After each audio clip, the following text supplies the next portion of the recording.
श्रीमद् भागवत महापुराण दशम स्कंध 49वां अध्याय।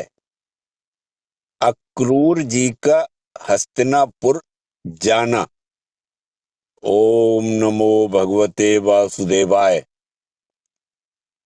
श्री सुखदेव जी कहते हैं,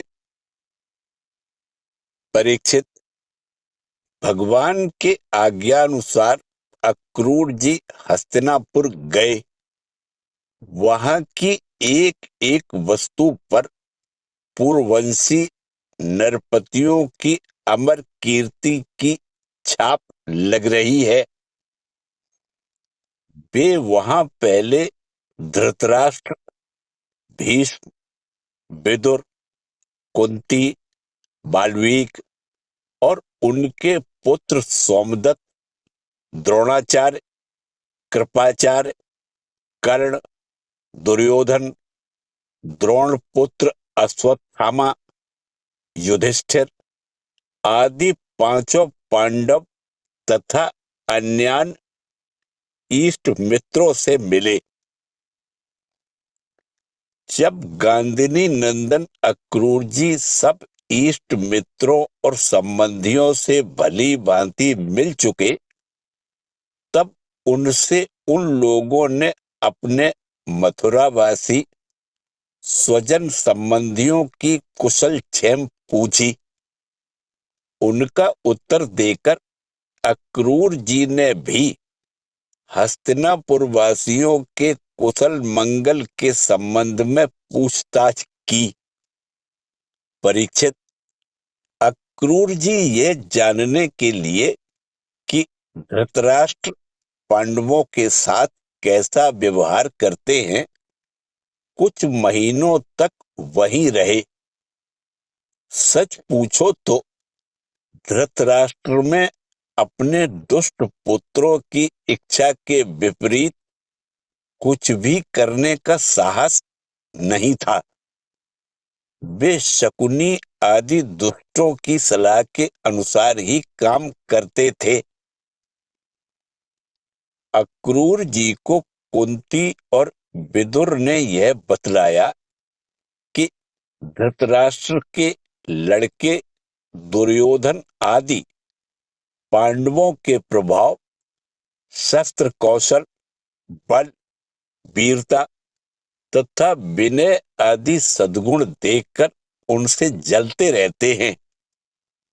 जब वे यह देखते हैं कि प्रजा पांडवों से ही विशेष प्रेम रखती है, तब तो वे और भी चिढ़ जाते हैं और पांडवों का अनिष्ट करने पर उतारू हो जाते हैं। अब तक दुर्योधन आदि धृतराष्ट्र के पुत्रों ने पांडवों पर कई बार विषदान आदि बहुत से अत्याचार किए हैं और आगे भी बहुत कुछ करना चाहते हैं। जब अक्रूर जी कुंती के घर आए, तब वह अपने भाई के पास जा बैठी।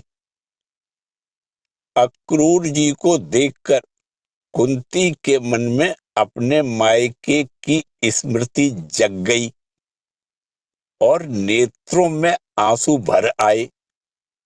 उन्होंने कहा, प्यारे भाई, क्या कभी मेरे माँ बाप, भाई बहन, भतीजे, कुल की स्त्रियां और सखी सहेलियां मेरी याद करती हैं? मैंने सुना है कि हमारे भतीजे भगवान श्री कृष्ण और कमल नयन बलराम बड़े ही भक्त वत्सल और शरणागत रक्षक हैं।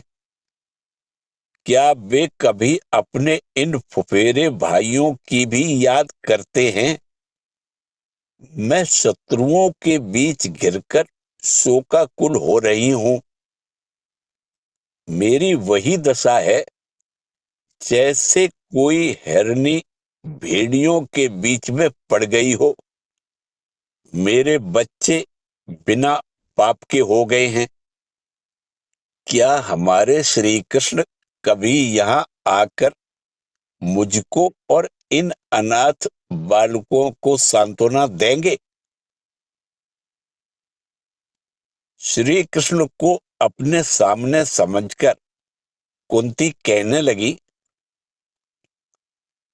सच्चिदानंद स्वरूप श्री कृष्ण तो महायोगी हो, विश्वात्मा हो और तुम सारे विश्व के जीवन दाता हो।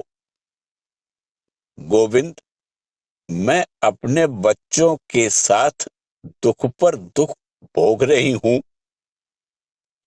तुम्हारी शरण में आई हूं, मेरी रक्षा करो, मेरे बच्चों को बचाओ। मेरे श्री कृष्ण, यह संसार मृत्युमय है और तुम्हारे चरण मोक्ष देने वाले हैं। मैं देखती हूं कि जो लोग इस संसार से डरे हुए हैं, उनके लिए तुम्हारे चरण कमलों के अतिरिक्त और कोई शरण और कोई सहारा नहीं है। श्री कृष्ण, तुम माया के लेस से रहित परम शुद्ध हो, तुम स्वयं परब्रह्म परमात्मा हो, समस्त साधनों, योगों और उपायों के स्वामी हो तथा स्वयं योग भी हो। श्री कृष्ण, मैं तुम्हारी शरण में आई हूं, तुम मेरी रक्षा करो। श्री सुखदेव जी कहते हैं, परीक्षित, तुम्हारी परदादी कुंती इस प्रकार अपने सगे संबंधियों और अंत में जगदीश्वर भगवान श्री कृष्ण को स्मरण करके अत्यंत दुखित हो गई और फपक फपक कर रोने लगी। अक्रूर जी और विदुर जी दोनों ही सुख और दुख को समान दृष्टि से देखते थे। दोनों यशस्वी महात्माओं ने कुंती को उनके पुत्रों के जन्मदाता धर्म, वायु आदि देवताओं की याद दिलाई और यह कहकर कि तुम्हारे पुत्र अधर्म का नाश करने के लिए पैदा हुए हैं, बहुत कुछ समझाया बुझाया और सांत्वना दी। अक्रूर जी जब मथुरा जाने लगे, तब राजा धृतराष्ट्र के पास आए।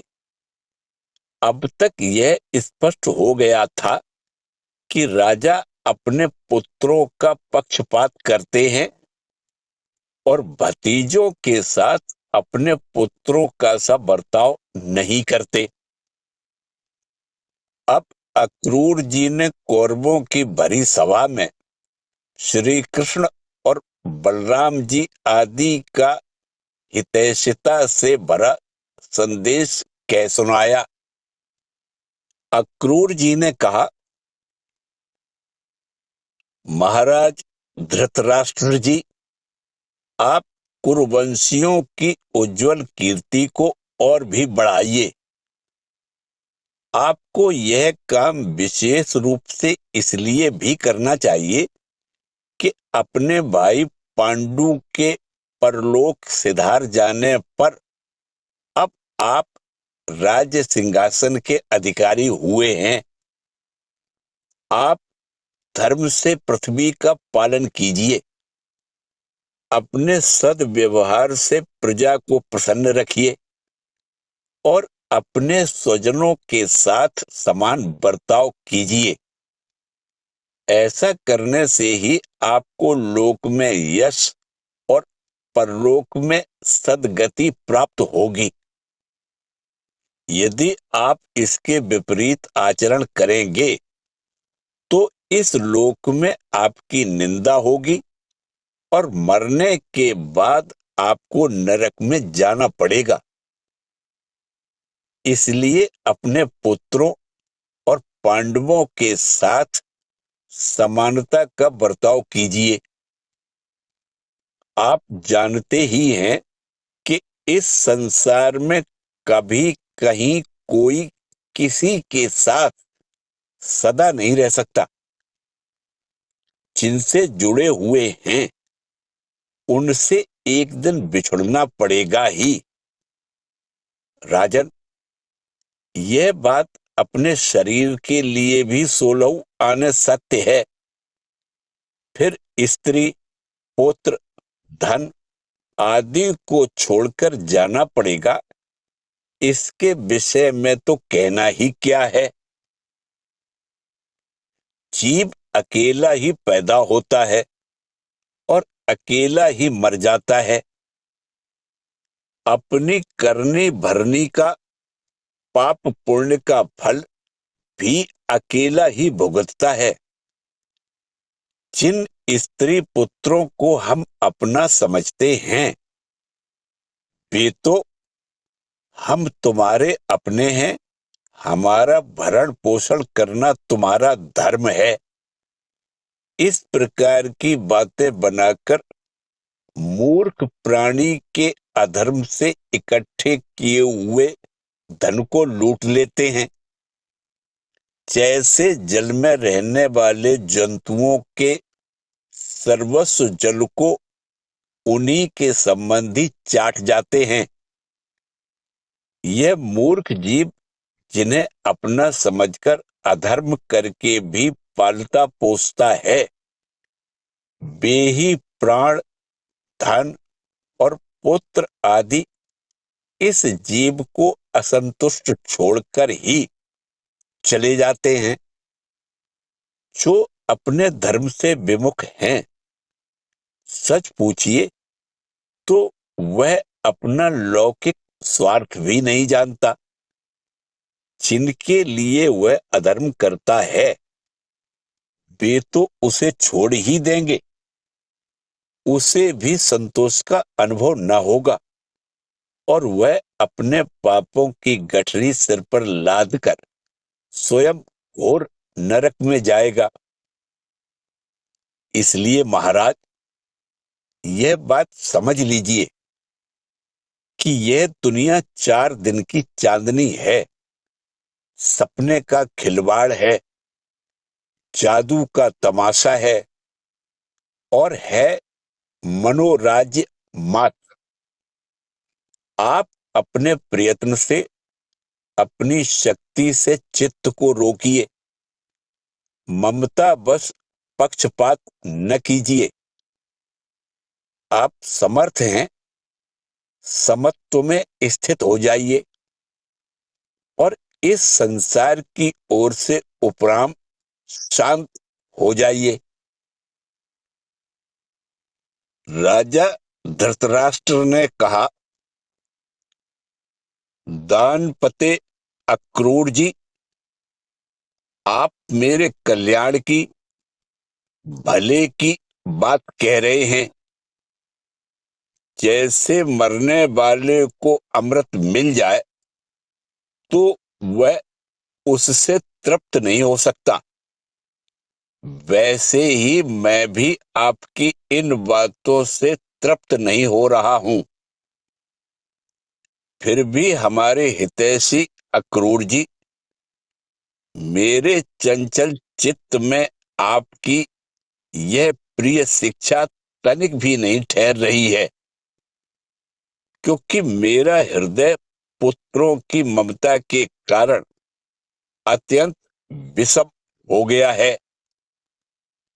जैसे स्फटिक पर्वत शिखर पर एक बार बिजली कौंधती है और दूसरे ही क्षण अंतर्धान हो जाती है, वही दशा आपके उपदेशों की है। अक्रूर जी, सुना है कि सर्वशक्तिमान भगवान पृथ्वी का भार उतारने के लिए यदुकुल में अवतीर्ण हुए हैं। ऐसा कौन पुरुष है जो उनके विधान में उलटफेर कर सके। उनकी जैसी इच्छा होगी वही होगा। भगवान की माया का मार्ग अचिंत्य है। उसी माया के द्वारा इस संसार की सृष्टि करके वे इसमें प्रवेश करते हैं और कर्म तथा कर्म फलों का विभाजन कर देते हैं। इस संसार चक्र की बेरोक टोक चाल में उनकी अचिंत्य लीला शक्ति के अतिरिक्त और कोई कारण नहीं है। मैं उन्हीं परमेश्वर शक्तिशाली प्रभु को नमस्कार करता हूं। श्री सुखदेव जी कहते हैं, इस प्रकार अक्रूर जी महाराज धृतराष्ट्र का अभिप्राय जानकर और कुरुवंशी स्वजन संबंधियों से प्रेम पूर्वक अनुमति लेकर मथुरा लौट आए। परीक्षित, उन्होंने वहां भगवान श्री कृष्ण और बलराम जी के सामने धृतराष्ट्र का वह सारा व्यवहार बर्ताव जो वे पांडवों के साथ करते थे कह सुनाया, क्योंकि उनको हस्तिनापुर भेजने का वास्तव में उद्देश्य भी यही था।